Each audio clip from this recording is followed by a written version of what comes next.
In today's video, I'm going to teach you how to short or sell using margin on Binance, step by step.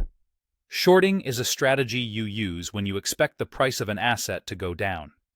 Essentially, you're selling an asset you don't currently own with the plan to buy it back later at a lower price. Remember, while shorting can be a powerful tool, it comes with higher risk, including liquidation and interest fees, so proceed carefully. To start with margin trading on Binance, you need to open a margin wallet and transfer collateral to it. First, you'll log into your Binance account. From there, navigate to the margin section, which you can find either under the Trade tab by selecting Margin or through the Wallet tab, then choosing Margin Wallet.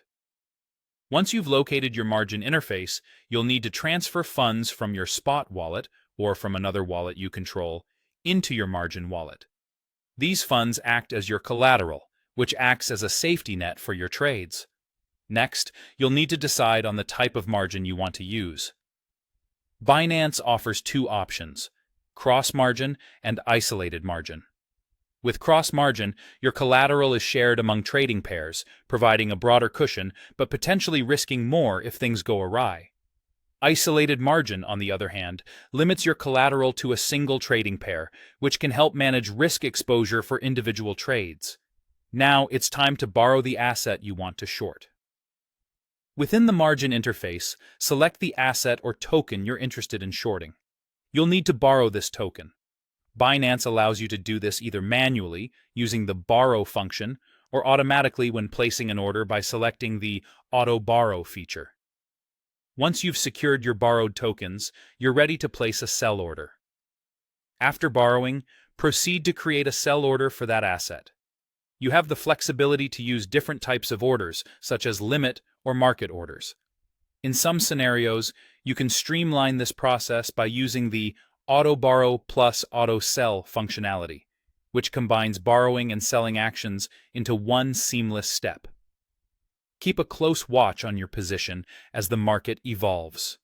Your goal is for the asset's price to drop, allowing you to buy it back at a lower cost. However, if the price rises instead, you'll face potential losses. It's crucial to keep an eye on your margin level, as it should not drop too low, risking liquidation of your position.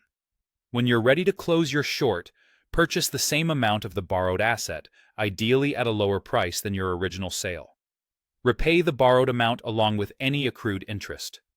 Some margin tools offer an auto repay feature, making this process smoother by directing purchases towards loan repayment. Use the close position or repay options to finalize this step in your margin interface.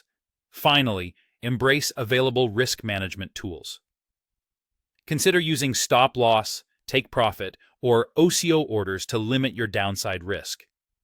Only borrow what you can afford to lose and routinely monitor interest rates on your borrowed asset to avoid any unexpected costs. By following these steps carefully, you can navigate shorting on margin with greater confidence and control.